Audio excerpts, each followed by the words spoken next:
All right. To start with, I'd like to thank you for joining us today, for taking out time on a Sunday morning and speaking with us. Uh, so, so आपसे कुछ basic questions about your journey and about your education मैं पूछना चाहती हूँ.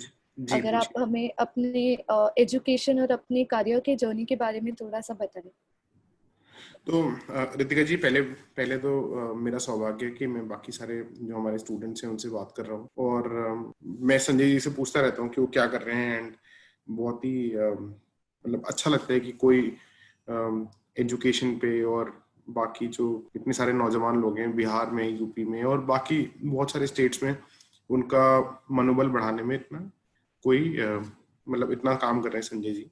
But मैं अपने बारे में थोड़ा सा बताता हूँ कि मैं मेरी पैदाइशी और मेरा जन्म लखनऊ का है, यूपी में। मेरा ये सौभाग्य था कि मैं लखनऊ में ही पैदा हुआ था। कि मैं ऐसे किसी, जैसे मेरे दादाजी थे, वो एक गांव से चल के लखनऊ आए थे, और वो अपने परिवार के पहले सदस्य थे जो स्कूल गया था।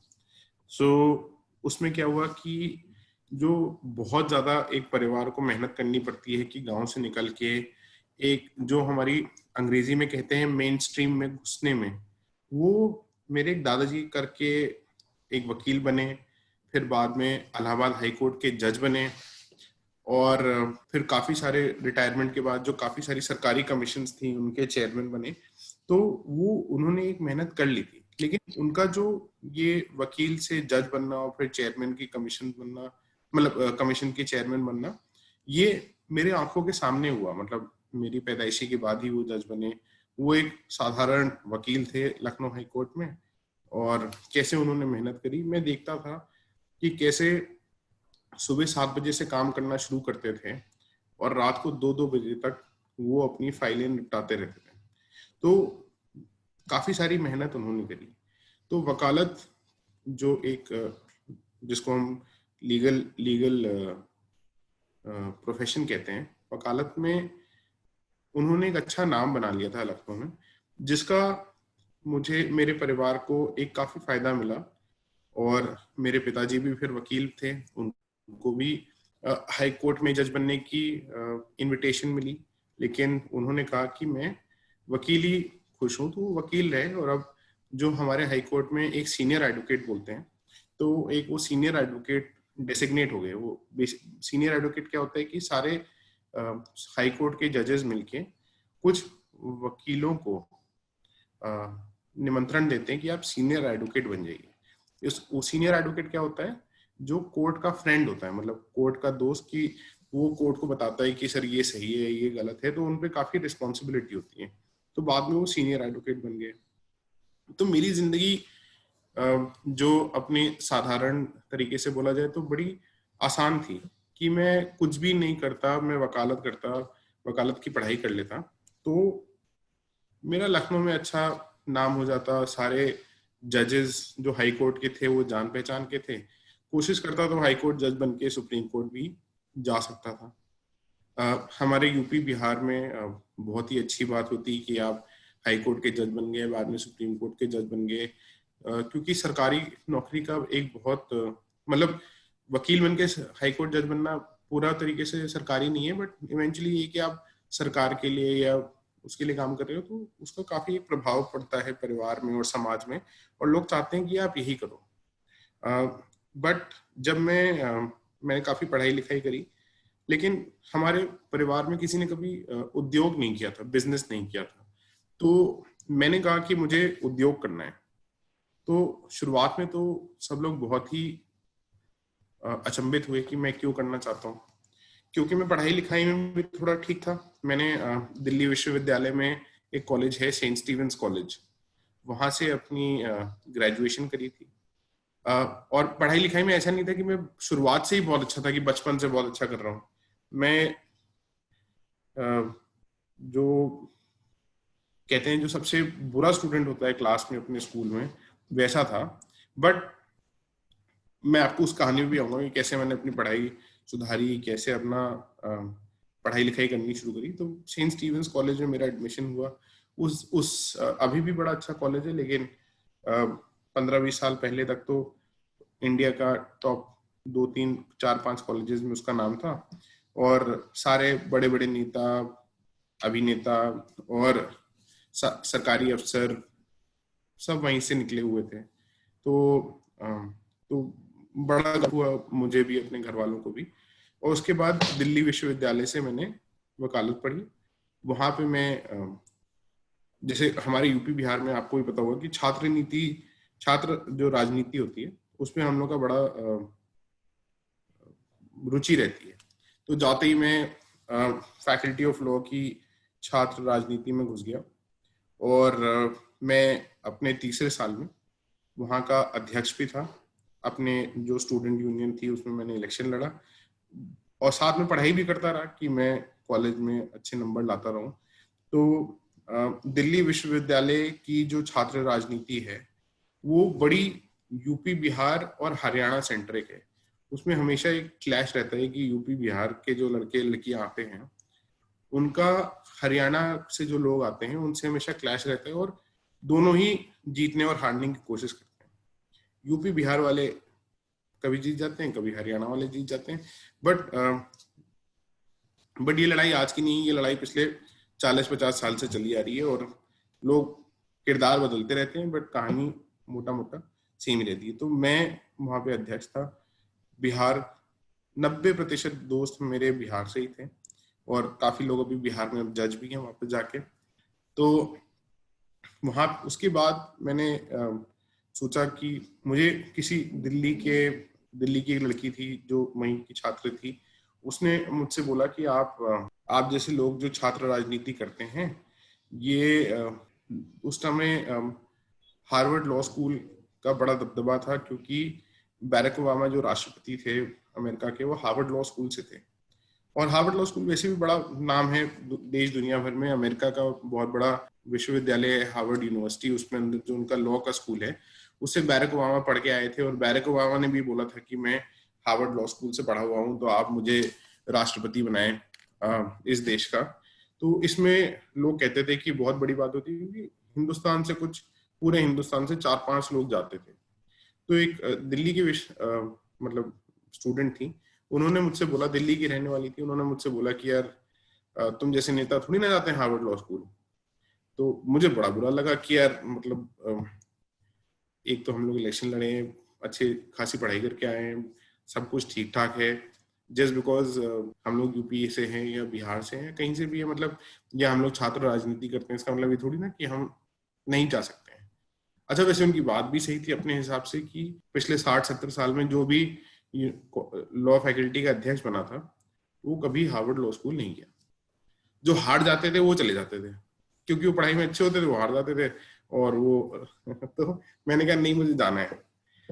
अच्छा, दूसरी परेशानी ये थी कि बल्कि अच्छा नाम था हमारा लखनऊ में वकालत में, लेकिन ऐसा नहीं था कि बहुत पैसे वाले परिवारों से आते थे। तो मेरे घर वालों ने ही बोला कि यार अमेरिका की पढ़ाई के लिए तो हम पैसा नहीं दे पाएंगे। तो मैंने कहा यार पहली प्रॉब्लम पहली बार, पहले तो ये एडमिशन मिल जाए, पैसे तो बाद में देखे जाएंगे। तो उसके लिए मैंने 1 साल बड़ी मेहनत करी, क्योंकि वहां पे सिर्फ आपके अंक कितने हैं एग्जाम में ये नहीं देखते, वो ये भी देखते हैं कि आपने जिंदगी में कितना परिश्रम किया है, और जिंदगी में आगे आप कितना परिश्रम करना चाहते हैं। तो उसके लिए मैंने 1 साल मेहनत करी, काफी सारे रिसर्च पेपर्स लगाए, मतलब बनाए, लिखे, और काफी चीजें करी, वो एक बात का विषय है। और फिर मेरा हार्वर्ड लॉ स्कूल में एडमिशन हो गया, और मतलब मेरी जिंदगी का एक बहुत ही खुशी वाला दिन था कि ये हो गया। और अब बात आई पैसों की, पैसे कैसे दिए जाएंगे। अब आप भी जानते हैं कि अगर मेरे दादाजी हाई कोर्ट जज थे या मेरे पिताजी वकील हैं, मतलब अच्छी खासी कमाई होती है, बट ऐसा नहीं है कि कोई 50 लाख 1 करोड़ रुपए खर्च कर सकता है किसी पे भी ऐसे बोलने पे। तो फिर मैंने हार्वर्ड लॉ स्कूल में फिर स्कॉलरशिप की एप्लीकेशन डाली, और फिर वो भी एक्सेप्ट हो गई। उन्होंने सारा मेरी फीस और जितना भी रहने का बिल था वो उन्होंने माफ कर दिया। उन्होंने कहा कि आपका आने जाने का और खर्चा वर्चा करने का वो आपको खुद करना पड़ेगा।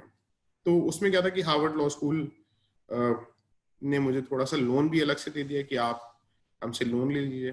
थोड़ा बहुत हमारे घर वालों ने भी थोड़ी सी मदद कर दी, और वहां पे भी जाके मैंने थोड़ा काम वाम किया तो उससे भी पैसे कमाए।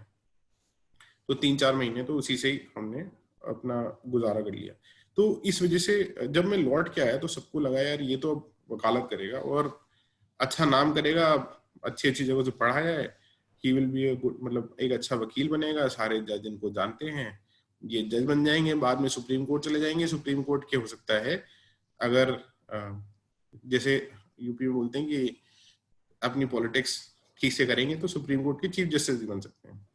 लेकिन मेरे दिमाग में एक क्वेश्चन आया कि जैसे यूपी बिहार में हमारे साथ क्या होता है कि समाज, हरियाणा में भी ऐसे ही होता है, मैं तो काफी दोस्त है मेरे हरियाणा से, कि समाज से बहुत बंधा हुआ है होता है एक बच्चा।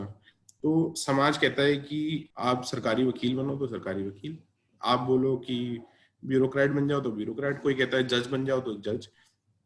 तो उसमें बहुत मेहनत करते हैं हमारे बिहार के और यूपी के और मध्य प्रदेश जितने भी हमारी, जिसको हम अंग्रेजी में हिंदी बेल्ट कहते हैं, तो दिल्ली में लोग उसको हिंदी बेल्ट कहते हैं। तो वहाँ के जो बच्चे हैं उनके साथ क्या है कि हमारे माँ बाप का एक बहुत बड़ा श्रेय होता है कि हम जिंदगी में क्या करें। बहुत काबिल भी होते हैं हमारे बच्चे, लेकिन तो इस वजह से मैंने सोचा कि मुझे वकालत नहीं करनी, क्योंकि अब मैं एक तीसरी पीढ़ी हो गया हूँ।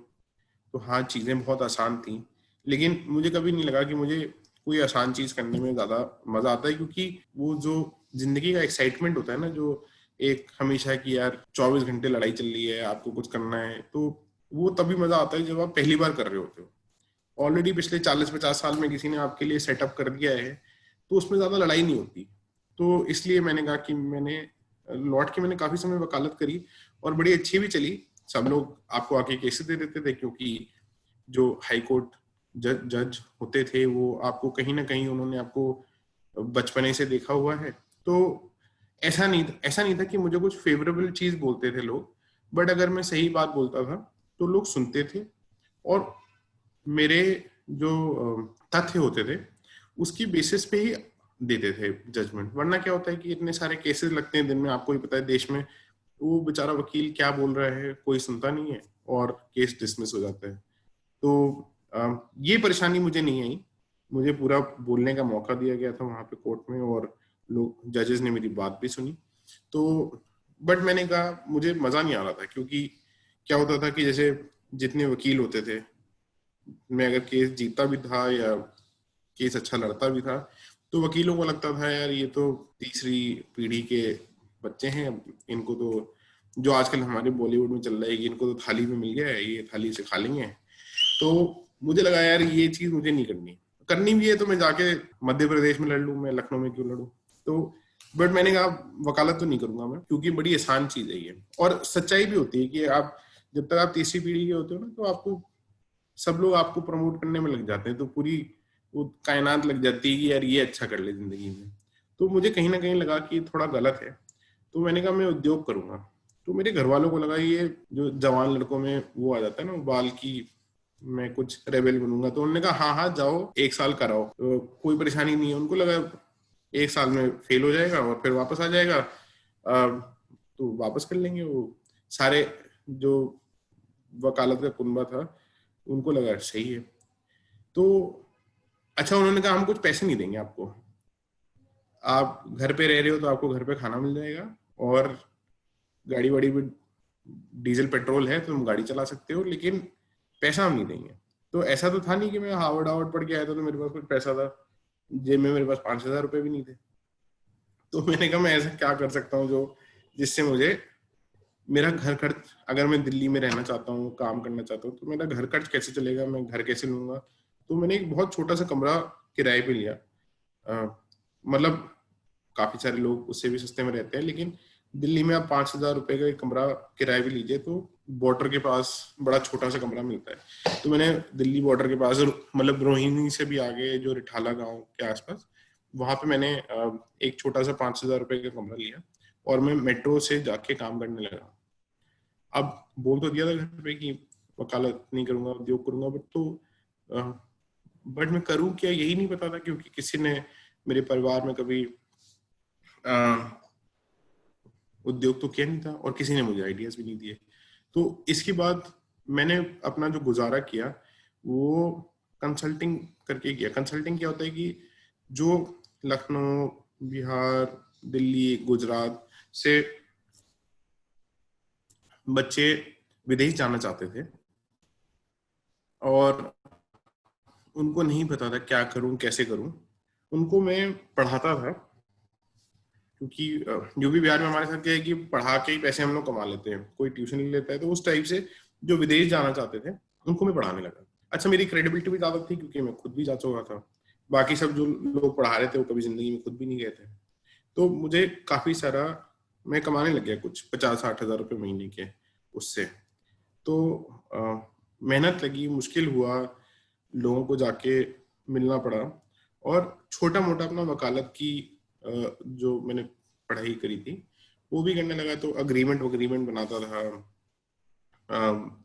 किसी को कुछ ड्राफ्टिंग चाहिए तो वो भी करता था। तो 50-60 हजार रुपये हो गया, बट मेट्रो से चलता था वो वहीं पे ही दिल्ली में।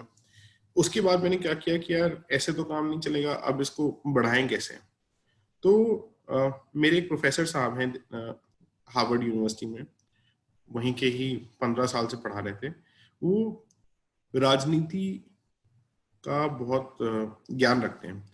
तो जितने भी आपके पॉलिटिशियंस होते हैं, अमेरिका के, यूरोप के और एशिया के, उनको इलेक्शन कैसे जीतना होता है, कैसे एक स्ट्रेटेजी बनानी होती है, वो उसको कंसल्ट भी करते थे अपनी कंपनी में। और बहुत सारे अमेरिका के गवर्नर, राष्ट्रपतियों के लिए उन्होंने काम किया था और उनको कैसे ऊपर तक ले जाना है उसके उसमें बड़े सक्सेसफुल भी थे। तो उसमें उन्होंने मुझसे बोला कि यार मैंने कभी हिंदुस्तान में काम नहीं किया है।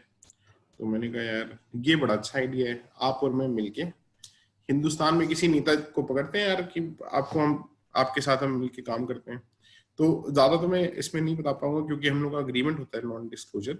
बट तब मोदी जी जो प्रधानमंत्री थे हमारे, मतलब प्रधानमंत्री हमारे, उनकी बीजेपी चढ़ने लगी थी और 2015 हो चुका था।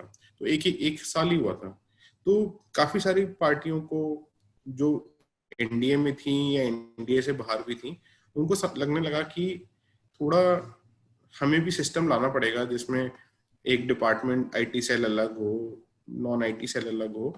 तो हमने ये सोचा कि चलो ऐसे ही हम किसी पार्टी से बोलते हैं, क्योंकि मोदी जी ने तो अपना काफी सेट कर लिया, तो किसी और को भी बोलते हैं कि आप भी अपनी आवाज उठाइए। जैसे नीतीश जी ने भी तो 2015 में प्रशांत किशोर के साथ कुछ कुछ करना शुरू किया था और महागठबंधन उन्होंने बिहार में किया था। तो ऐसे ही यूपी का इलेक्शन आने वाला था 2017 में। तो 2016 जैसे खर्च शुरू हुआ तो हम अखिलेश जी के पास गए और हमने कहा कि हम आपको आपके साथ काम कर सकते हैं। तो अखिलेश जी ने कहा आप राजनीति तो, मतलब एक तो मिले कैसे अखिलेश जी से, अखिलेश जी से रैंडमली 2-3 जगह किसी का फोन नंबर लेके किसी से बात करके वहां पे पहुंचे। तो उन्होंने कहा कि आप राजनीति तो नहीं समझ पाओगे क्योंकि आप लोग अमेरिका से हो। उनको लगा हम लोग अमेरिका से हैं और थे भी, मतलब स्टीव जार्डिन जी अमेरिका से थे। उन्होंने कहा कि आप मेरी सरकार में मदद करिए कि सरकार में क्या क्या कर सकते हैं, ऐसी दुनिया भर में कौन सी पॉलिसीज हैं जो हम यहाँ पे इम्प्लीमेंट कर सकते हैं। तो ये हम लोग का एक पहला प्रोजेक्ट था कि उनकी सरकार के साथ काम करना शुरू करना। तो हमने उनकी सरकार के साथ काम किया। बट वो इलेक्शन फिर हार ही गई क्योंकि इलेक्शन उनका वैसे भी नहीं देख रहे थे। तो लेकिन उसके बाद हमने काफी सारी पार्टीज के साथ काम किया, बीजेपी के साथ भी काम किया, नवीन पटनायक जी उड़ीसा में हैं उनके साथ भी काम किया, और ऐसे कुछ 6-7 मुख्यमंत्री थे बीजेपी और नॉन बीजेपी जिनके साथ हमने काम किया। उससे हमने पैसे कमाए। मतलब मैं बहुत आपको संक्षेप में बता रहा हूँ, इसकी बड़ी ये बहुत लंबी अपने आप में ही बहुत बहुत लंबी कहानी है। तो लेकिन हमें लगा कि जिंदगी भर हम सरकार के साथ काम नहीं कर सकते क्योंकि सरकार एक विचित्र सा प्राणी है। वो क्या होता है कि उसके हमेशा, जो अमेरिका में एक कहावत है रिवॉल्विंग डोर, उसमें हमेशा नए लोग आते रहते हैं और पुराने लोग बाहर जाते रहते हैं। तो हमें लगा कि लंबे तौर तक हम लोग सरकार के साथ काम नहीं कर सकते और मुझे हिंदुस्तान से बाहर जाने की ज्यादा रुचि नहीं थी। तब हमने एक छोटी सी चीज देखी जो I don't know, I am sure आप लोग भी जिंदगी भर में देखते हो। मुझे लगा कि सरकार जिसके पास इतना तंत्र मंत्र है, उसको भी कितनी मुश्किल होती है कि गांव तक अपनी आवाज पहुंचाना, अपनी स्कीम पहुंचाना और अच्छे से पहुंचाना। कैसे वो दुनिया भर से लोगों को बुला के ये सिखा रहे हैं कि आप कैसे मेरी आवाज मेरे गांव तक पहुंचाओ, लास्ट जो हमारा गांव का एक घर है तब तक वहां तक मेरी आवाज पहुंचे। और सब लोग इसी होड़ में लगे हुए हैं, कुछ लोग अच्छे से कर रहे हैं, कुछ लोग बुरे से कर रहे हैं। तो मैंने कहा सरकार जिसके पास इतना धन है, इतने सारे लोग हैं, वो नहीं पहुंचा पा रही, तो हमारी ये जो कंपनियां हैं कॉरपोरेट, ये कैसे पहुंचाती हैं? तो सबने बोला कि मैंने फिर इसमें थोड़ी पढ़ाई करनी शुरू करी, क्योंकि हमें पता नहीं था कंपनियां कैसे काम करती हैं। तो फिर समझ में आया कि इन कंपनीज को भी बहुत ज्यादा पैसा खर्च करना पड़ता है कि ये गांव गांव तक पहुंचे। जो बहुत बड़ी कंपनियां होती हैं 50,000 करोड़ की, तो वो तो पैसा खर्च करके पहुंच जाती हैं। बट जो थोड़ी छोटी कंपनियां हैं वो कैसे पहुंचती हैं? छोटी मतलब ऐसा नहीं 100-200 करोड़, मतलब फिर भी वो 3-4 हजार करोड़ की कंपनियां होती हैं, बट उनको बड़ा परेशानी होती है गांव तक पहुंचना, सामान बेचना। या तो हमने बोला कि हम एक ट्रांसपोर्ट कंपनी शुरू करते हैं जो इन सारी कंपनीज को हेल्प करेगी उनके ट्रांसपोर्टेशन में। फिजिकल सामान उनकी फैक्ट्री से बिहार के गांव में, उत्तराखंड में, उत्तराखंड के गांव में कैसे सामान लेके जाएं, क्योंकि एक बहुत बड़ा नेटवर्क होता है ट्रकों का, वेयर हाउसेस का, और उसके बाद छोटी छोटी ट्रकों का। तो इसकी हमने एक कंपनी शुरू करी है, राउटियर। मेरी एक दोस्त मिली थी मुझे, IIM लखनऊ में पढ़ाई कर रही थी वो, MBA किया था उन्होंने, फिर वहां से PhD कर रही थी। उनको, वो भी एक छोटे से हरियाणा के गांव से हैं, तो उनके साथ हमने काम करना शुरू किया। और एकदम से लगा कि इसमें तो बहुत ज्यादा स्कोप है, लेकिन पैसे फिर हमारे पास बहुत ज्यादा नहीं थे कि हम बिजनेस बहुत बढ़ा सके। तो उसमें फिर हमने काफी काम बढ़ाया, मतलब जितना बढ़ा सकते थे, जब जितने पैसे लगने थे वो लग गए। उसके बाद फिर हमने इन्वेस्टर जो होता है, जो इंडिया में एक कॉन्सेप्ट है वेंचर कैपिटल फंड का। वेंचर कैपिटल फंड क्या होता है? ये बहुत सारे लोग होते हैं जो, ये बहुत सारी कंपनियां होती हैं जो बैंगलोर और मुंबई, इंडिया में बैंगलोर और मुंबई में ज्यादा बैठती हैं, जो आपकी कंपनी में पैसे लगाती हैं और कंपनी का एक छोटा सा पार्ट ले लेती हैं। उनको आपको समझाना पड़ता है कि कैसे मेरी कंपनी बहुत बड़ी कंपनी बन सकती है, और आप अरबपति बन जाओगे, और आप मेरे में 10 करोड़ लगा दो, 20 करोड़ लगा दो, 100 करोड़ लगा दो, और मैं इस कंपनी को और बड़ी कर दूंगा। तो काफी सारी कंपनियां, जैसे आप, फ्लिपकार्ट भी ऐसी शुरू हुई थी, छोटी सी कंपनी थी फ्लिपकार्ट, और आज देखो 1 लाख करोड़ की के आसपास की कंपनी हो गई है वो। ऐसे ही ओयो भी शुरू हुई थी, छोटी सी। क्या था कि जो हमारे छोटे छोटे होटल्स हैं उनको एक प्लेटफॉर्म पे लेके आने का। तो ऐसे ही हमारी भी कंपनी थी जो शुरू हुई। और एक अमेरिकन, जिसको कॉन्ग्लोमरेट कहते हैं, जिसकी मतलब काफी सारी कंपनियां होती हैं और देश भर में, दुनिया भर में काम कर रहा है, तो एक कंपनी थी इबिक्स करके, जो 40 देशों में काम कर रहा था, और उसकी कुछ 50 कंपनियां थी। उसके मैनेजिंग डायरेक्टर से हम किसी तरीके से मिलने पहुंच गए। उसको हमने समझाया कि, वो लोग ट्रकिंग में नहीं थे, हमने उसको समझाया कि कैसे ट्रकिंग एक बहुत बड़ा सेक्टर है, और कैसे आज आपने भी हो सकता है रितिका जी ये बात ना सोची हो कि आप जिस घर में बैठी हैं, या जिस कमरे में बैठी हैं, किसी भी कमरे में बैठे हैं, या मैं जिस कमरे में बैठा हूँ, आप जो ये दरवाजे देख रही हो, या पर्दे देख रही हो, या हमने जो वस्त्र पहने, या हमारा जो बैग है, बल्कि बिल्डिंग खुद, जो इसकी जमीन है, जो इसकी छत है, ये कहीं ना कहीं किसी ट्रक से आपके पास और आपके घर पे लाए होंगे। ये ऐसा, ये जमीन तो समतल थी, इसमें तो पेड़ पौधे थे, इसको तो हमने काटा, फिर उसके बाद ईंट, सीमेंट, सरिया, सब कुछ ट्रक से आया। तो ये बात जब भी आप किसी को इस तरीके से समझाते हो कि आप जिस घर में बैठे हो और जितने भी आप आसपास के घर देख रहे हो, ये सारे ट्रक से आए हैं, तो आदमी को लगता है यार ये तो बहुत बड़ा चीज है, बहुत बड़ी चीज है। और हम लोग ट्रक को कैसे देखते हैं कि रात को 11 बजे ट्रैफिक, शहरों में जो लोग रहते हैं, कि 11 बजे ट्रैफिक खुल गया, अब ट्रैफिक जैसे ही खुल गया तो वो ट्रक अंदर आने लग गई और ट्रैफिक जाम हो गया। तो बड़ा एक न्यूसेंस वैल्यू जिसको कहते हैं, मतलब जो काफी परेशान करने वाली जो चीज होती है कि ट्रक ड्राइवर गाड़ी चढ़ा देता है, गाड़ी मार देता है, तो वो हमारे दिमाग में भावना बनी हुई थी। उसके बाद हमने बोला कि वो ट्रक ड्राइवर को हम संभालेंगे, हमारे पास कोई ट्रक नहीं होगी। बेसिकली जो यूपी बिहार में हमारे लेबर कॉन्ट्रैक्टर होते हैं ना, वैसे हमने कहा कि हम एक आईटी सेक्टर, आईटी का प्लेटफॉर्म बनाएंगे और हम ट्रक को कॉन्ट्रैक्ट करेंगे और अच्छे अच्छे जो ट्रकें होंगी, आपका काम अच्छे से हो जाए, प्यार से हो जाए, अच्छी आराम से इधर से उधर पहुंच जाए, तो ये हम करेंगे आपके लिए। तो उसमें इबिक्स वाले भी बड़े खुश हुए, उन्होंने हमारे प्रोजेक्शंस देख के 600 करोड़ हमारी कंपनी में डाल दिए।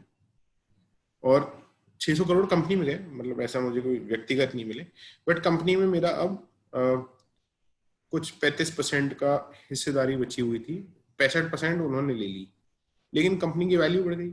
और इट्स लाइक आप सेइंग, मतलब आप कहने का जैसे तात्पर्य क्या है कि ऐसा नहीं मेरे पास बहुत सारे पैसे आए, बट मुझे भी अच्छे पैसे मिल गए उसमें, कि इतने पैसे आपको हैं, 600 करोड़ कंपनी में है, तो मेरी भी नेटवर्थ की काफी बढ़ गई, क्योंकि कंपनी में भी मेरे 35% शेयर्स थे। तो उसके बाद क्या हुआ कि हमने उस कंपनी को बहुत बड़ा किया।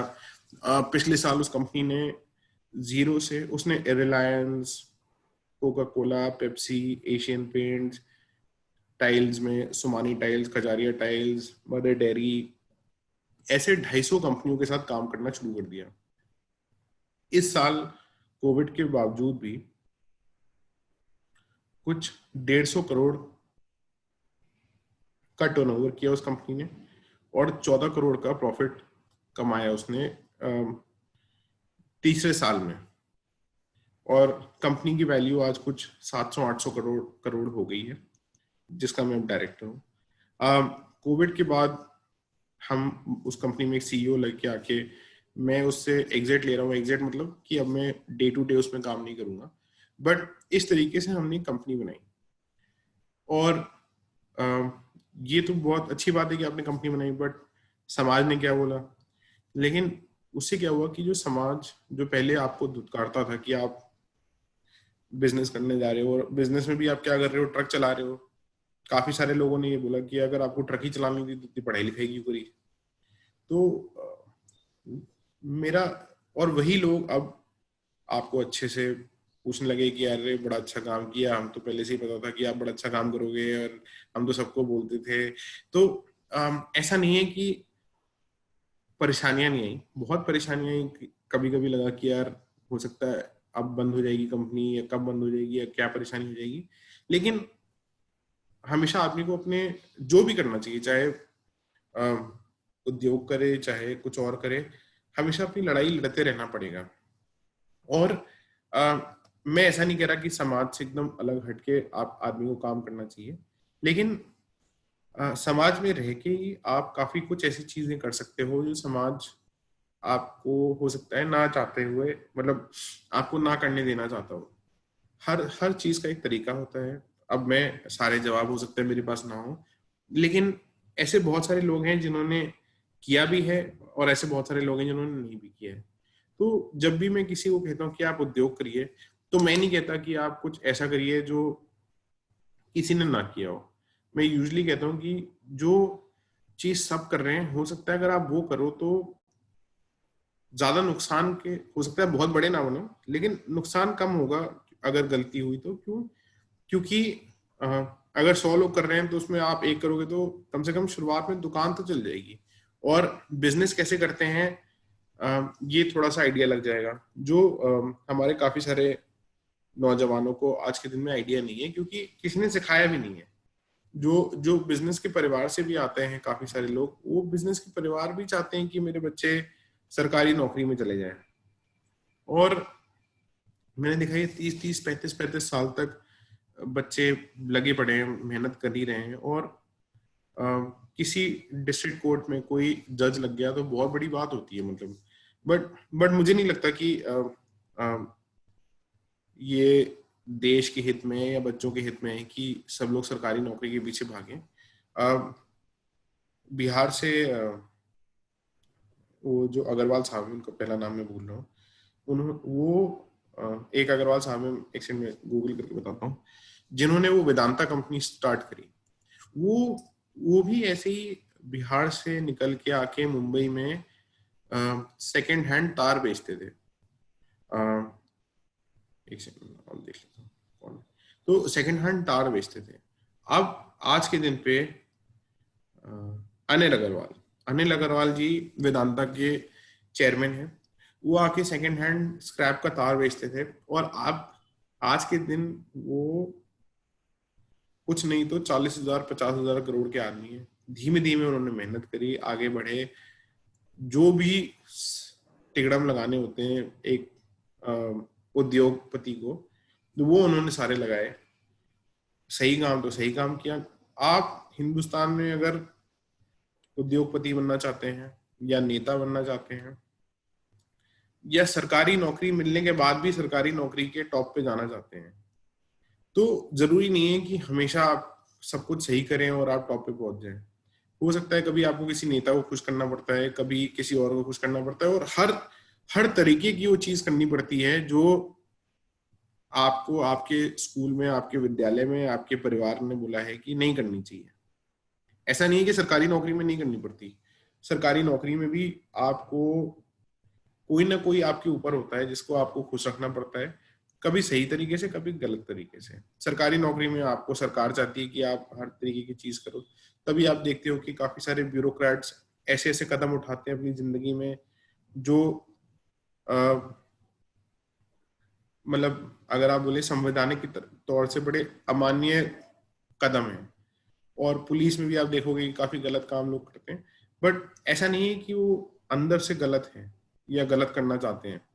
ऐसा इसलिए काफी होता है क्योंकि सरकार उनसे कहती है कि अगर तुम गलत नहीं करोगे तो हम तुम्हारा करियर बर्बाद कर देंगे। तो वो क्या होता है कि सरकार के बहकावे में आके, अच्छा सरकार क्यों करती है? क्योंकि सरकार के अपने बहुत सारे परेशानियां हैं और बहुत सारी चीजें हैं।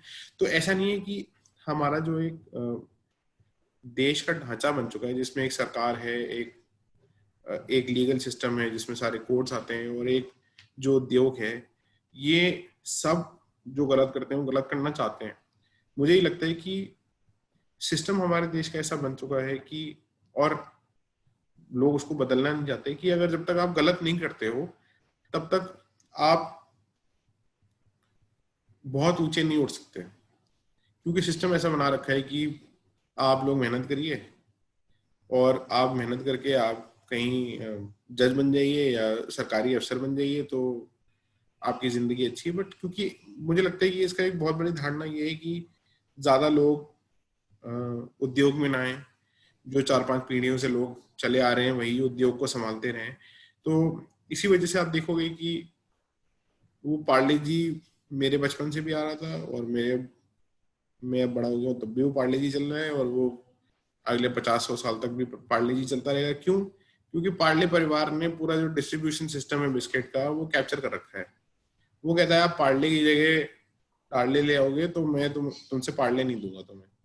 तो हर आदमी पार्ले जी इसलिए सामने रखता है क्योंकि उसको बोला जाता है कि सामने रखो, नहीं रखोगे तो पार्ले जी नहीं मिलेगा। अब पार्ले जी नहीं मिलेगा तो रितिका जी हैं, या यहाँ मैं सामने देख रहा हूँ प्रिंस जी हैं, ये जाएंगे पार्ले जी पूछेंगे तो उसके पास पार्ले जी नहीं होगा, वो कहीं और से ले लेंगे। वो पार्ले जी में इतनी कैंपेन ऐड करते हैं कि आदमी को लगता है बिस्किट है तो पार्ले जी, उसके अलावा कोई बिस्किट नहीं है। तो ये पूरा एक सिस्टम इस तरीके से बन रखा है, और काफी जो हम लोग छोटे शहरों से आते हैं हम उसी को फीड इन करते हैं कि यार पार्ले तो अच्छा है। पार्ले तो अच्छा क्यों है? क्योंकि उसके ऐड बहुत आते हैं, उसकी पैकिंग थोड़ी अच्छी है, और 5 रुपए का भी है, ऐसा भी नहीं कि कोई महंगा है। तो ये नया ब्रांड है, पता नहीं अच्छा होगा कि नहीं होगा। तो जब भी कोई नया आदमी शुरू करता है काम, उसकी लड़ाई किससे है? मैं अगर बिस्किट की फैक्ट्री लगाता हूँ, फैक्ट्री लगाना तो बड़ा आसान है, बट बिस्किट बेचना है तो मैं किससे लड़ रहा हूँ? मैं पार्ले से लड़ रहा हूँ। अब पार्ले बिस्किट सस्ते में कैसे देता है? क्योंकि उसने क्या किया है, फार्मरों को भगा दिया है और 10,000 हेक्टेयर में अपना ही गेहूं उगाता है, अपना ही चीनी उगाता है, अपना ही सब कुछ उगाता है। तो जो चीनी मैं बाजार से जब खरीदता हूँ तो मुझे 30 रुपए की पड़ती है अच्छी वाली, और वही वो सेम 10 रुपए में उगा लेता है।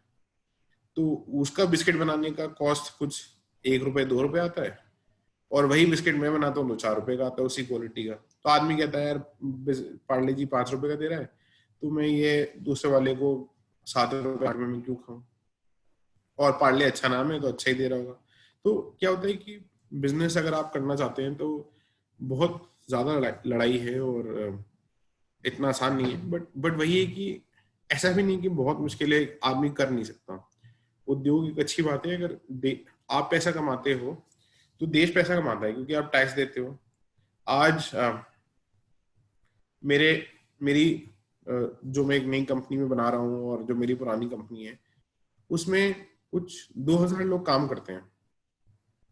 तो ऐसा नहीं है कि मुझे बहुत पैसे मिलते हैं उसमें अगर 2000 लोग काम करते हैं, लेकिन 2000 लोगों का घर चलता है उससे।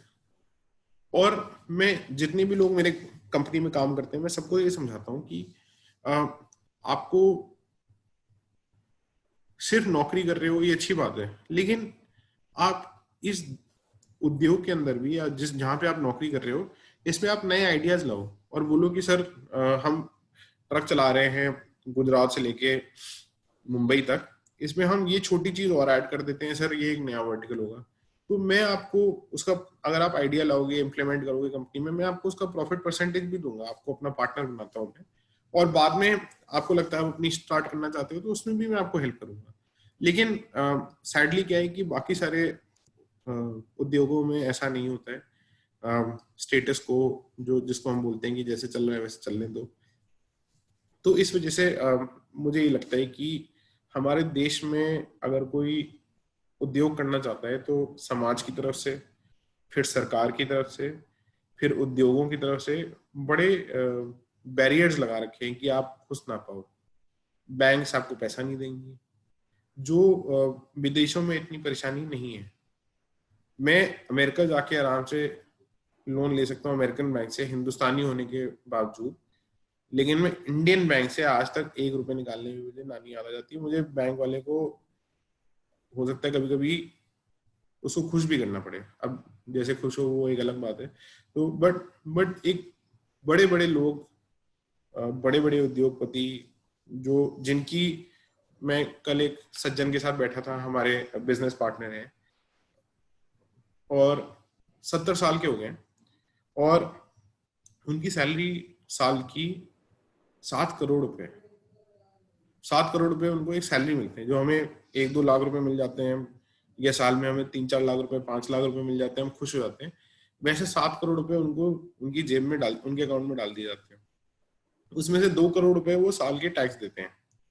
तो वो भी कह रहे थे यार वो उद्योग आगे बढ़ाना है, बिजनेस आगे बढ़ाना है, तो एक काम करो यार तुम, मैं अभी कलकत्ता में हूँ यार, यहाँ का मैं संभाल लूंगा, तुम मुंबई में जाके रहो। मैंने कहा क्यों भाई, मैं मुंबई में जाके क्यों रहूं, बिजनेस हमारा कलकत्ता में है, लॉन्च हम दिल्ली में करना चाहते हैं या अमेरिका में करना चाहते हैं, तो मुंबई से क्या लेना देना। कह रहे यार वो बैंक के सारे जो सीनियर लोग हैं ना वो वहीं रहते हैं, उनको कन्विंस करना कि भाई हमारा बिजनेस अच्छा है हमें लोन दे दो, ये तुम्हें मनवाना पड़ेगा। तो मुझे लगा यार देखो देश की क्या विडंबना है कि आज के दिन एक अच्छा बिजनेस है, बहुत मतलब हजारों करोड़ों में पैसे कमा रहा है और उसके अच्छा नाम भी है, अच्छा ब्रांड भी है, उसके बाद भी एक बिजनेस पार्टनर को मुंबई में रह के, जो बैंकिंग के जो सीनियर्स होते हैं उनसे रिलेशनशिप बना के अपने नाम पे लोन ले रहे हैं। मतलब ऐसा भी नहीं है कि हम कोई सरकारी ग्रांट ले रहे हैं कि आप मुझे फ्री में दे दो, हमारा ही लोन जो हम इंटरेस्ट देके वापस करेंगे उसके लिए इतनी मेहनत करनी पड़ रही है। सो तो बड़ी विडंबना वाली बात थी ये। बट एनीवेज, तो ये ये एक चीज है। बट मैं यंग लोगों से ये कहना चाहता हूँ कि देखिए आपको ये समझना पड़ेगा कि बहुत बड़ा अभी भी गैप है। वो कुछ परिवार अच्छा बिजनेस चला रहे हैं और सदियों से चला रहे हैं, चलाते रहेंगे, उससे हमें मनोबल लूज नहीं करना चाहिए। लेकिन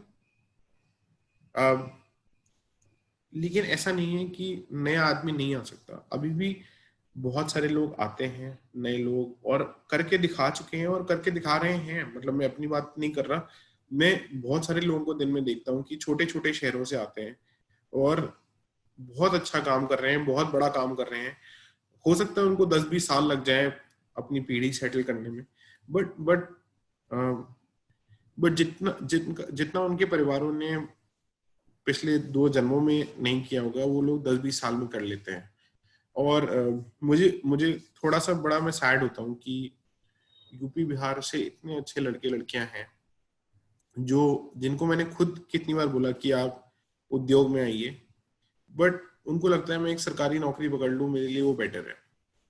मैंने बोला कि आप सरकारी नौकरी क्यों करना चाहते हैं जब आप उद्योग करके आप खुद मुख्यमंत्री आपको बुलाता है कि आप मेरे पास आइए, मेरे साथ कुछ करिए।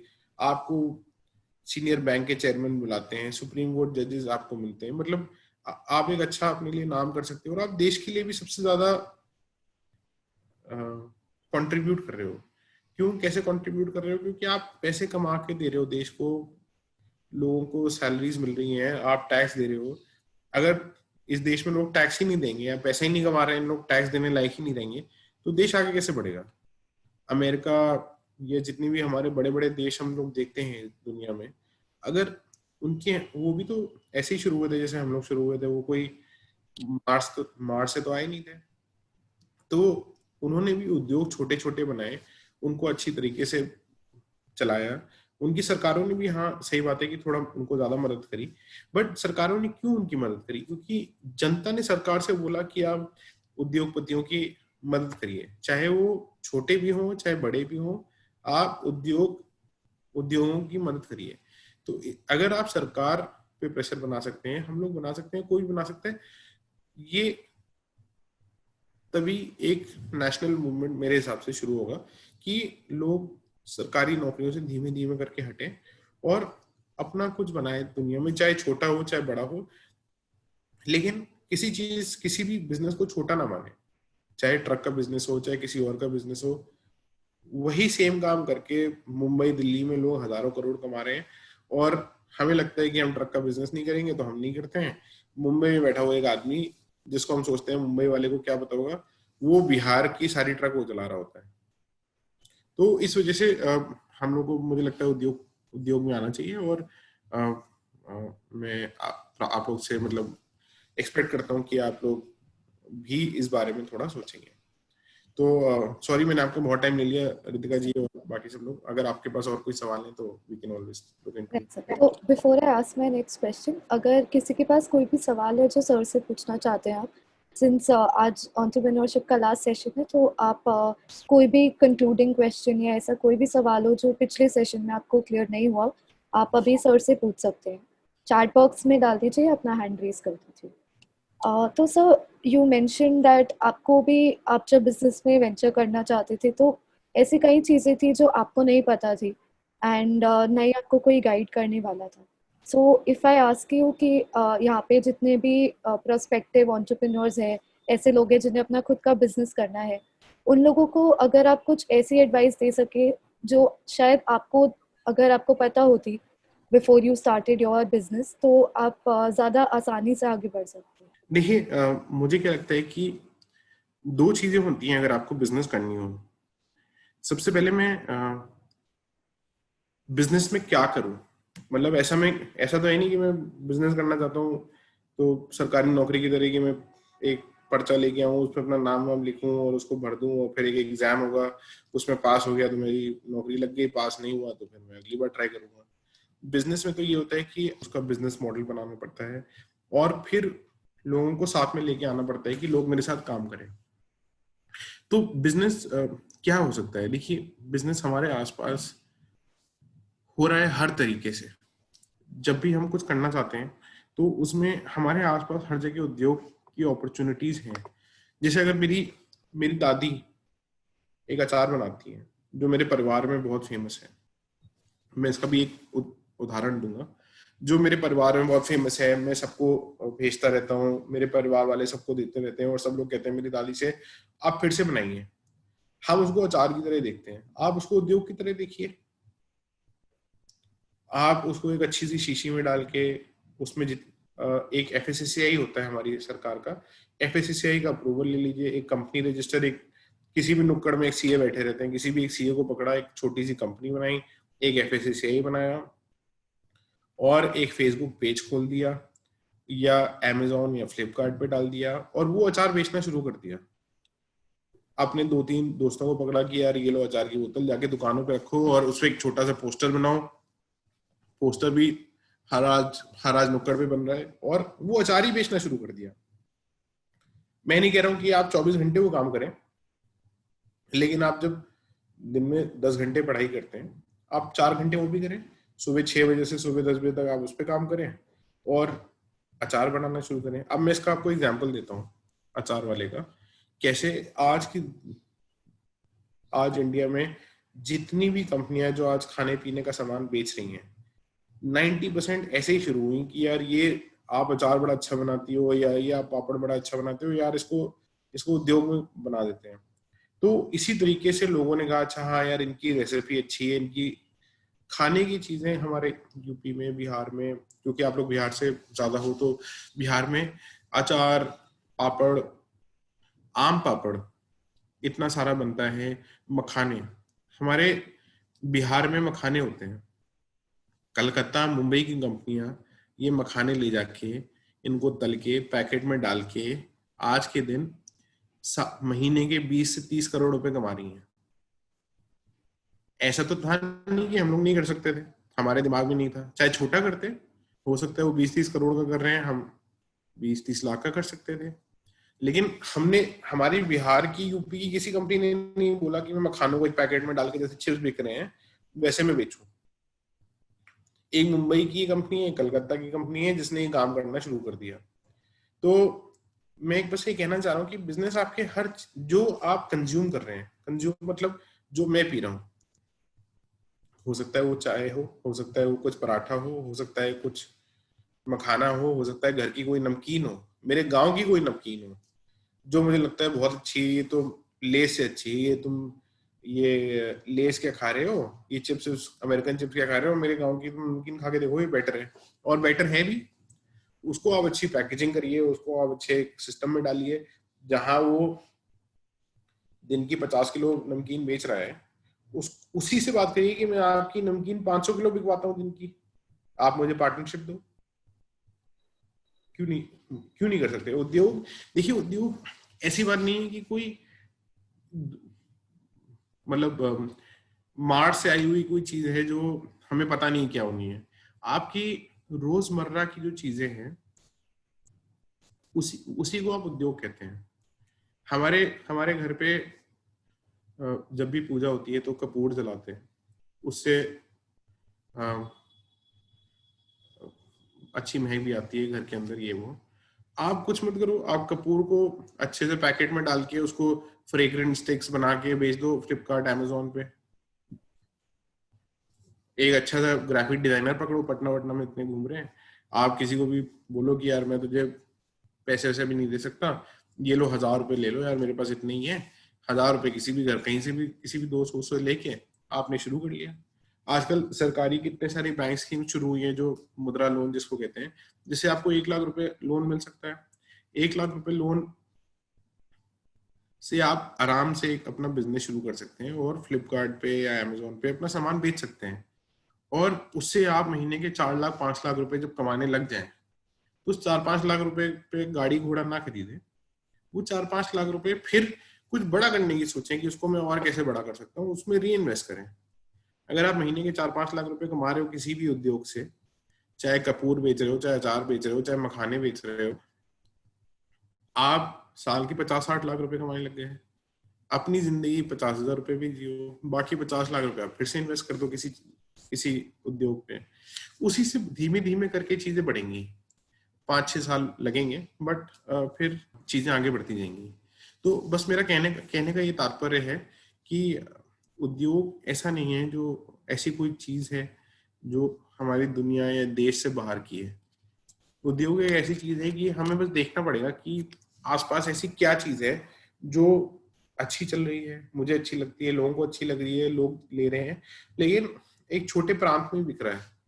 उस मुझे कुछ फैक्ट्री भी नहीं लगानी चिप्स की, मैं उसी जो मेरे गांव में या मेरे ब्लॉक में या मेरे गांव के डिस्ट्रिक्ट में नमकीन बना रहा है, उससे मुझे सिर्फ ये बोलना है कि यार मैं, अभी तुम 500 गांव में बेच रहे हो, मैं इसको 50,000 गांव में लेके जाता हूँ। साइकिल है, बस है, रिक्शा है, आदमी ने बैग में पकड़ा और बाकी दुकानों पे रखना शुरू कर दिया कि आप ये रखिए और आप ये बेचिए, और मैं इतने में आपको दे रहा हूँ, आप आगे, मैं आपको 50 रुपए में दे रहा हूँ, आप 100 रुपए में बेच सकते हैं आगे। उसकी पैकिंग थोड़ी अच्छी कर दी, अभी तो प्लेन पॉलिथीन में बेच रहा है, आप उसको अच्छी पैकिंग में चिप्स जैसे पैकेट में डाल दीजिए। इंडिया मार्ट में आप गूगल करिए, कोई भी आपको बता देगा कि कितने में एक अच्छा पैकेट बना सकते हैं, कैसे डिजाइन बनती है, ग्राफिक डिजाइनर से डिजाइन बनवाई, पैकेट बनवाई, 20-25 हज़ार रुपए में आपके पैकेट बन के आ गए, और आपने सीधे बस पैकेट में डाला और बेचना शुरू कर दिया शहरों में।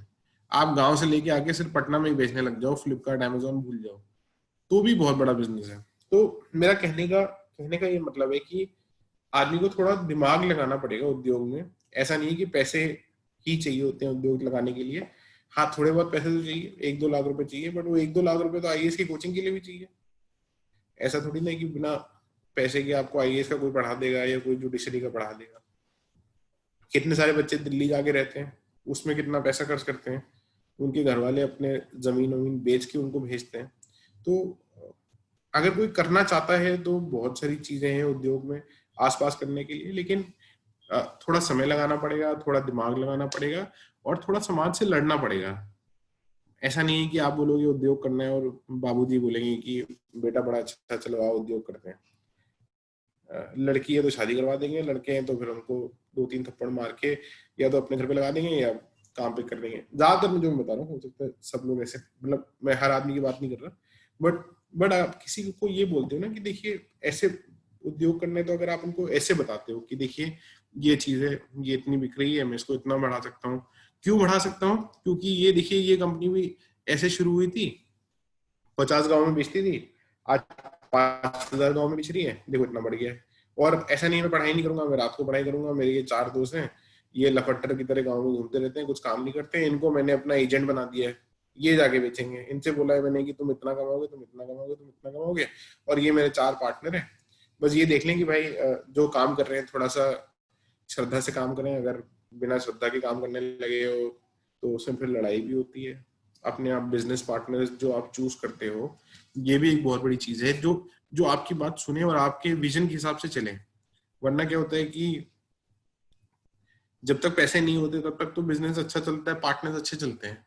जैसे ही पैसे आ जाते हैं तब लड़ाइयाँ शुरू होती हैं कि तुमने 2 रुपए ज्यादा ले लिए, तुमने 4 रुपए ज्यादा ले लिए, तुमने वहां पे खर्च कर दिए, मुझे तो दिए नहीं, ये वो। तो उद्योग में ये बड़ा देखना पड़ता है। इसीलिए काफी सारे उद्योग जो है वो घर के अंदर ही रहते हैं, मतलब परिवार वाले आपस में ही करते हैं। क्योंकि अ, आप जितना भी अपने घर वालों से लड़ लीजिए, लेकिन घर टूटता नहीं है बहुत आराम से। टूटने को तो टूट ही जाता है, बट दोस्ती बड़े आराम से टूट जाती है, या बिजनेस पार्टनरशिप किसी और आदमी से अच्छी टूट जाती है। तो इसलिए बहुत संभल के अपने बिजनेस पार्टनर्स चूज करने पड़ते हैं। अकेला आदमी बिजनेस नहीं चला सकता, उसको 3-4 लोग चाहिए होते हैं जो उसके साथ, कम से कम एक और आदमी तो चाहिए ही होता है जो 2 लोग मिलके बिजनेस चलाएं। अकेला आदमी से क्या होता है कि मेरे दिमाग में कोई आइडिया आया, तो जैसे मैं रितिका जी या सोफिया जी के साथ काम कर रहा हूँ, तो सोफिया जी ने मुझे नहीं पूछा कि, या मैंने उनसे आइडिया नहीं बोला कि यार अचार बनाते हैं। तो आप बोलोगे यार देखो अचार तो इतने सारे मिल रहे हैं मार्केट में, आप एक काम करो, खट्टे अचार मिल रहे हैं, आप मीठे अचार बना दो। अब आप खट्टे अचार ही बना के बेचने लग गए तो आदमी, फिर वही सेम बात हो जाएगी। आप पार्ले जी बनाने लग जाओगे तो पार्ले जी तो बिक ही रहा है, जो मीठा बिस्किट है। हो सकता है आप पार्ले जी में कुछ और ऐड कर दो, कुछ और चेंज कर दो जो पार्ले जी नहीं बेच रहा है, तब वो आप 5 रुपए का बिस्किट 7 रुपए का बेच सकते हो, और हो सकता है लोग खरीदने भी लग जाए। कम खरीदे, हो सकता है 90% लोग अभी भी पार्ले जी खरीदे, बट वो अगर आप 5% लोगों को भी बदल देते हो तो भी बहुत बड़ा मतलब अचीवमेंट है। तो इसी से मुझे लगता है कि बिजनेस चलता है कि आपको आसपास के, ऐसा नहीं है कि आप सोचो मैं आज अमेजोन या फ्लिपकार्ट बनाऊंगा। आसपास के जो उद्योग हो रहे हैं, अचार के, नमकीन के, मसालों के, आप मखाने के, इसी से आप शुरू करो मेरे हिसाब से। या किसी और चीज से जो आपको लगता है मुझे आता है, या जो आपको लगता है मैं आसानी से सीख सकता हूँ, उसी को बोलो जो बना रहा है कि मैं अब इसको बड़ा करूंगा। कौन मना करेगा कि मैं इसको बड़ा नहीं करूंगा? अब उसको आप बड़ा करिए। तो ये है रितिका जी, आई होप मैंने आपका जवाब दे दिया। मैं थोड़ा लंबा इसलिए बोल रहा हूँ क्योंकि लोगों को थोड़ी भूमिका समझ में आए कि मैं किस संदर्भ में समझाना चाह रहा हूँ। एब्सोल्युटली सर, आई थिंक आपने जितने भी मेरे क्वेश्चन थे वो शायद कवर कर ही लिए इन सम वे और द अदर। अच्छा। Because we're also short on time, I'll quickly wrap up. तो सर, अगर आपके पास कोई final word of advice that you would like to give the students, आपके खुद के एक्सपीरियंस पे, अगर कोई यहाँ पे लॉ स्टूडेंट्स हैं उनके लिए, या आपके खुद के एजुकेशन के एक्सपीरियंस और करियर के एक्सपीरियंस के बेसिस पे। मैं वकालत वालों को कुछ बताना चाहता हूँ।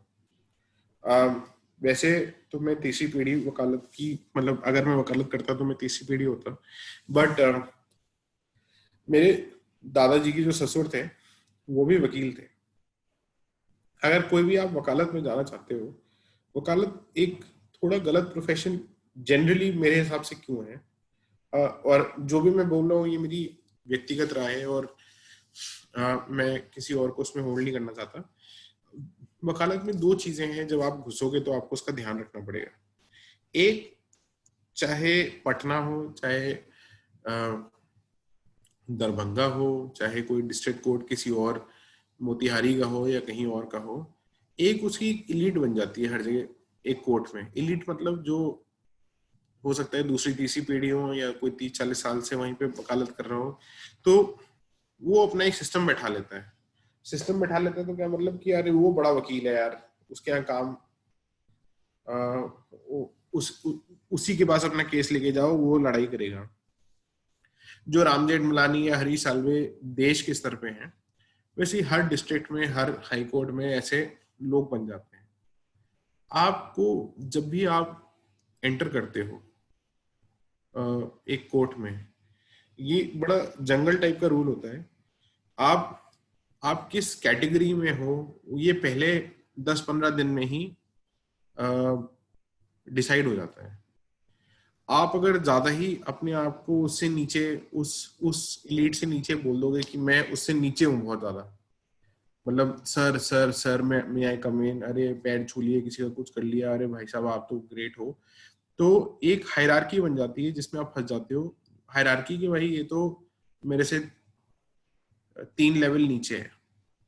इसलिए जहां भी आप बिजनेस करें या वकालत करें, आपको किसी से भी बात करनी है, हो सकता है शुरुआत में लोग आपको एंटरटेन ना करें, लेकिन एक बराबरी से आप बात करें किसी भी वकील से। मैं क्यों कहना चाह रहा हूँ, क्योंकि किसी को ये नहीं बोलना, कल कोई ये ना बोले, जो हमारे यूपी बिहार में ज्यादा बोला जाता है कि यार वो प्रिंस से करवा लो, वो तो मेरा चेला है। आप वो चेले वाले कैटेगरी में नहीं आने चाहिए, क्योंकि आप जितना भी, फिर अगर आप वकालत जानते हो या ना जानते हो, वो एक टैग हटाना बड़ा मुश्किल हो जाता है। आपकी अपनी एक आइडेंटिटी होनी चाहिए। कोई कुछ कह रहा है उसका सम्मान करें, उसकी बात सुने, उसकी बात कहें, लेकिन एक जो आदत होती है हमारे कोर्ट में नए वकीलों की, कि जो बड़ा वकील होता है उसकी हाँ में हाँ मिलाना आसान होता है। आप हाँ में हाँ मिलाओगे, जो उसे केस नहीं लेना है या कुछ और नहीं लेना है, वो आपको आपके ऊपर कुछ दे देता है आपको। लेकिन जो हम नेपोटिज्म की हमारे देश में डिबेट चल रही है, उसमें थोड़ी बहुत गलती हमारी भी है कि जो बड़ा आदमी होता है उससे उसकी हाँ में हाँ हाँ मिलाने लग जाते हैं, तो वो हमें अपना चेला मान लेता है। तो कोई आपको, आप किसी भी प्रोफेशन में, वकालत में थोड़ा ज्यादा होता है बट ये हर प्रोफेशन में होता है, आप किसी के मतलब अपनी अपनी गंभीरता, अपनी सेल्फ रिस्पेक्ट बना के किसी से बात करें। कोई आदमी बात कर रहे हैं, उसकी तथ्यों पे बात की जाए कि आप ये बात कह रहे हो, ये बात सही है, ये करनी चाहिए, ये कर लेते हैं। जो तथ्य नहीं है जिस चीज में, सर इसमें तथ्य नहीं है। हो सकता है शुरुआत में परेशानी हो, लोग आपको थोड़ा धिक्कारे, लेकिन इवेंचुअली आपको दिखेगा कि इसका बड़ा फायदा मिलेगा लॉन्ग रन में। दूसरी चीज ये है कि पहनने के ढंग और चलने का ढंग और बात करने का जो ढंग होता है, इससे बहुत बड़ा इंप्रेशन पड़ता है कि आप किस श्रेणी में आते हो। जरूरी नहीं है कि मैं दिल्ली का पैदाइशी हूँ, जरूरी नहीं है कि मैं अमेरिका में पैदा हुआ हूँ, लेकिन जब मैं अमेरिका में जाऊंगा और मैं अमेरिकन की तरह बात नहीं करूंगा, एक लखनऊ के लड़के की तरह बात करूंगा, तो लोगों को लगेगा यार ये मेरे तरीके से बात नहीं कर रहा, ये अलग है, और इसलिए मुझे जज करने लगेंगे मतलब कि हो सकता है गलत जज करने लगे कि यार ये तो ऐसे अजीब तरीके से बात करता है, बिहारी लोग बोल देते हैं, कभी यूपी बिहार का है ऐसे बोल देते हैं, कभी कुछ और बोल देते हैं। तो उसकी मतलब जो उसका एक रेसिज्म जो एक शब्द है, वो रेसिज्म अभी हटा के अगर मैं आपको ये समझाना चाहूँ कि चाहे मैं बिहार का हूँ, चाहे मैं यूपी का हूँ, चाहे मैं मध्य प्रदेश का हूँ, चाहे मैं झारखंड का हूँ, मुझे अपनी अगर मैं दिल्ली में काम कर रहा हूँ तो मुझे अपना रंग और ढंग दिल्ली की तरह रखना पड़ेगा। ऐसा नहीं है कि मैं वहां पे जाके अपने बिहार का एक ग्रुप बना लूं और हम भोजपुरी में ही बात करें, और वैसे ही अपना बिहार का ग्रुप भी होना चाहिए, मतलब अपने बिहार के दोस्त अलग होने चाहिए, लेकिन एक प्रोफेशनल ग्रुप अलग होना चाहिए जो वहाँ के लोकल लोग हैं, जो वहाँ का कैसे काम चलता है वो सीखें।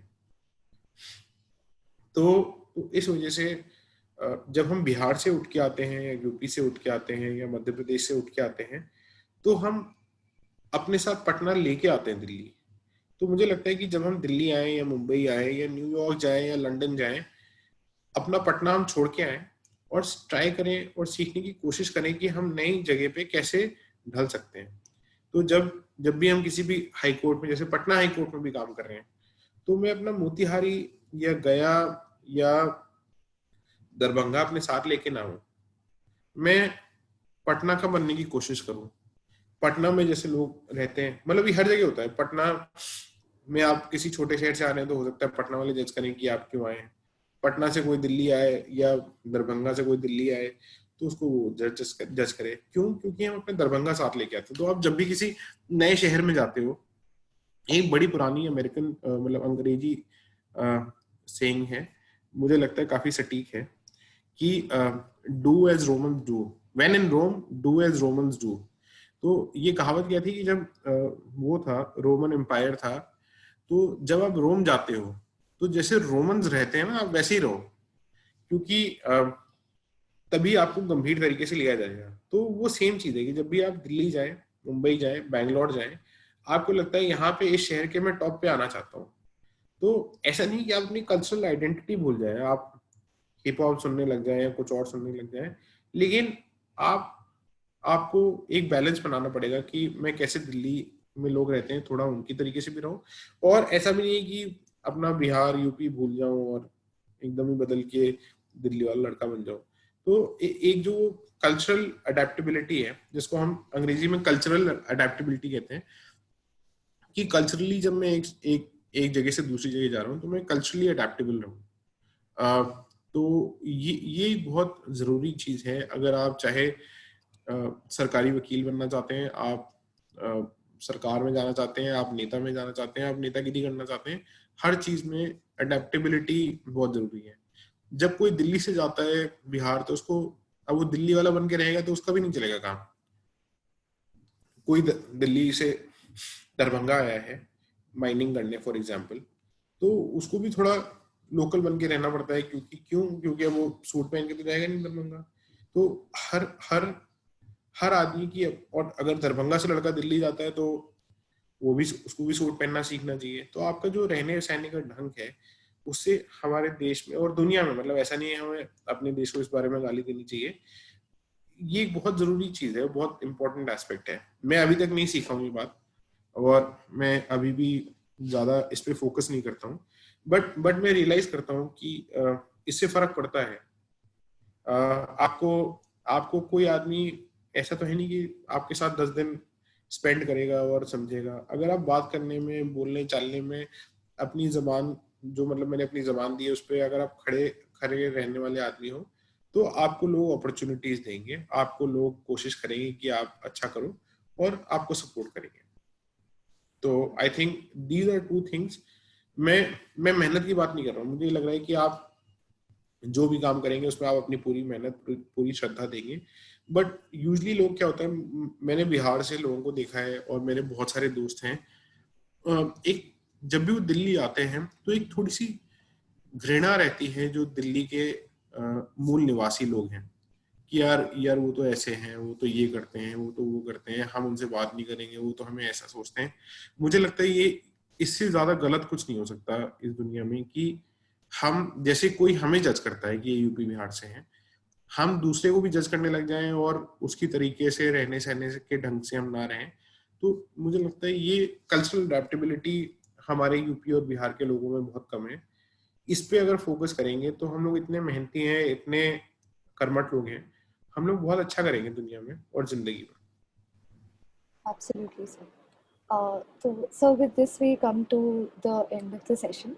I'd like to thank you for joining. And अगर किसी के पास कोई सवाल हो तो we'll be sure, अगर सेशन के बाद कोई सवाल आ जाए तो we'll be sure to pass them over to you. And whenever you can find some time to answer, that would be great. नहीं 100%।